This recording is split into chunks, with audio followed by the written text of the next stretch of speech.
warahmatullahi wabarakatuh. Perkenalkan, saya Firza Kustin Fadila dengan NIM 01121027 Prodi Akuntansi.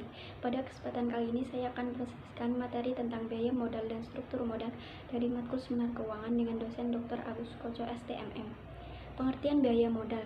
Menurut Widya tahun 2017, biaya modal merupakan salah satu aspek penting dalam menganalisis kegiatan investasi karena biasanya digunakan sebagai alat ukur untuk menentukan diterima atau ditolaknya suatu usulan investasi. Biaya modal merupakan poin penting dalam menganalisis investasi karena dapat menunjukkan tingkat minimum laba investasi yang harus diperoleh dari investasi tersebut. Indikator untuk mengukur variabel biaya modal. Menurut Sutrisno tahun 2011 menyatakan bahwa indikator yang digunakan untuk mengukur variabel biaya modal yaitu dengan menghitung biaya modal rata-rata tertimbang atau WACC dapat dihitung dengan rumus WACC sama dengan WD kali KD 1 min T tambah WP kali KP atau KS atau KE, di mana WACC sama dengan biaya rata-rata tertimbang, WD sama dengan presentasi hutang dari modal, WP sama dengan presentasi saham preferen dari modal, WA sama dengan presentasi saham biasa atau laba ditahan dari modal, KD sama dengan biaya hutang, KP sama dengan biaya saham preferen, KE sama dengan cost of equity, KE sama dengan biaya saham biasa baru, T sama dengan pajak atau dalam presentasi. Komponen dari rumus WACC. Menurut Brigham dan Houston tahun 2009, biaya modal rata-rata tertimbang merupakan komponen dari biaya bunga, hutang, saham biasa, ekuitas, di mana untuk memperoleh nilai WD dan WS adalah sebagai berikut. WD sama dengan total hutang dibagi total aktiva, WS sama dengan total modal dibagi total aktiva. Untuk menentukan besarnya biaya hutang sebelum pajak, maka bisa dilakukan dengan cara menghitung besarnya tingkat hasil internal atau yield to maturity atas arus kas obligasi yang dinotasikan dengan KD. Menurut Mardianto tahun 2009, perhitungan biaya hutang digunakan untuk menemukan suku bunga atau rate terbaik bagi perusahaan melakukan pinjaman modal dalam mendanai kegiatannya. KD sama dengan total hutang dibagi hutang jangka panjang dikali 100%. Biaya modal sendiri dapat dihitung dengan menggunakan rumus sebagai berikut. KS sama dengan EAT atau earning after tax dibagi modal sendiri. Biaya saham preferen, KP sama dengan DP dibagi PN. Keterangan, KP sama dengan biaya saham preferen, DP sama dengan dividen saham preferen, PN sama dengan harga saham preferen bersih yang diterima. Tingkat pengembalian investasi. Tingkat pengembalian investasi dapat menunjukkan kemampuan perusahaan dalam memperoleh laba dari aktiva yang digunakan. Menurut Agus Sartono tahun 2001, ROI atau Return on Investment merupakan salah satu bentuk dari rasio profitabilitas yang dimaksudkan dapat mengukur kemampuan perusahaan dengan keseluruhan dana yang ditanamkan dalam aktiva yang digunakan untuk operasional perusahaan untuk menghasilkan keuntungan.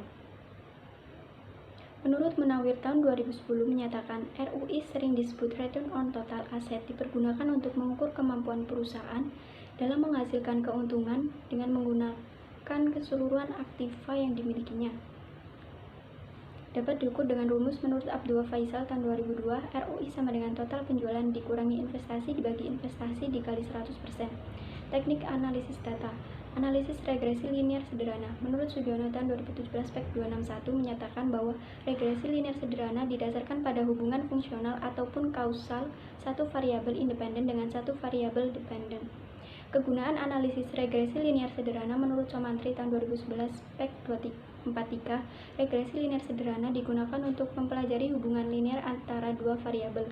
Y sama dengan A tambah BX, di mana Y sama dengan variabel terikat, X sama dengan variabel bebas, A sama dengan konstanta, B sama dengan koefisien variabel. Persamaan umum regresi linear sederhana adalah di mana nilai A dan B dicari terlebih dahulu dengan menggunakan persamaan sebagai berikut.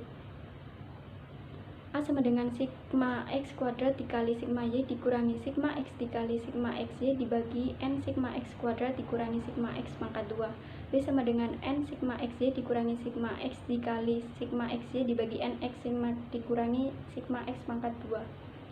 Koefisien korelasi sederhana. Menurut Widya tahun 2017, koefisien korelasi sederhana digunakan untuk menganalisis kekuatan hubungan atau nilai korelasi kedua variabel di mana variabel lainnya dianggap berpengaruh, dikendalikan atau dibuat variabel.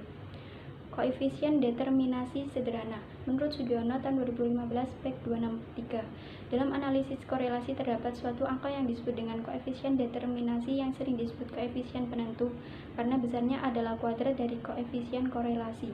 Sehingga koefisien ini berguna untuk mengetahui besarnya kontribusi pengaruh biaya modal terhadap tingkat pengembalian investasi pada PT. Mitra Adi Praksa TBK dengan menggunakan rumus sebagai berikut. KD sama dengan R kuadrat dikali 100%. Uji T. Menurut Widiatan 2017, uji T adalah pengujian koefisien regresi masing-masing variabel independen terhadap variabel independen untuk mengetahui seberapa besar pengaruh variabel independen terhadap variabel dependen. Dengan menggunakan rumus T sama dengan R akar N min 2 dibagi akar 1 min R kuadrat.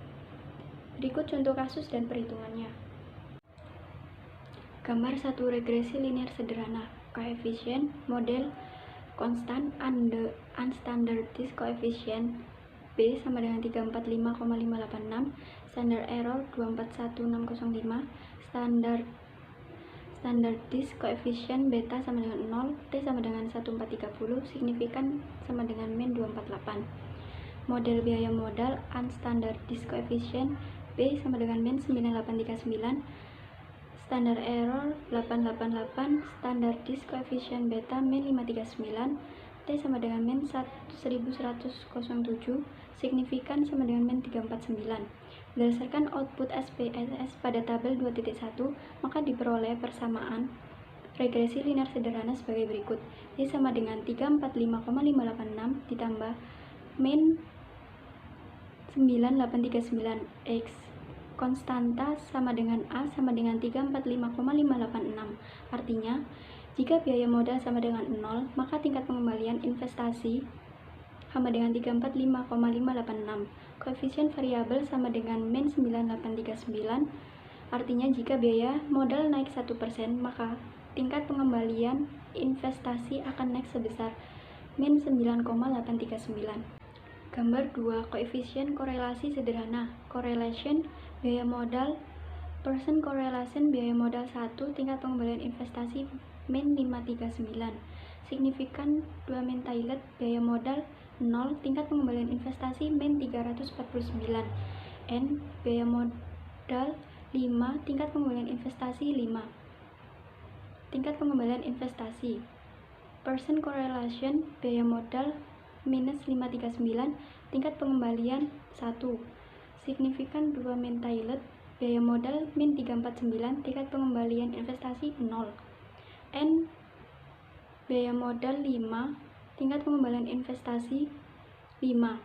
Berdasarkan output SPSS pada tabel di atas, maka diperoleh nilai korelasi sebesar min 0,539, yang berarti bahwa tingkat keeratan hubungan antara biaya modal terhadap tingkat pengembalian investasi berada pada tingkat yang sangat lemah atau minus. Sekian presentasi dari saya. Apabila ada salah kata, mohon dimaafkan. Wassalamualaikum warahmatullahi wabarakatuh.